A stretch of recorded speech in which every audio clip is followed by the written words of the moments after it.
Oh no, here we go again. I don't know why he always does that. Go figure.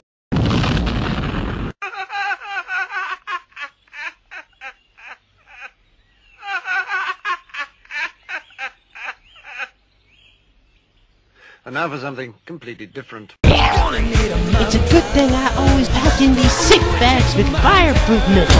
That guy now owes me $10. Now you owe me $5,000.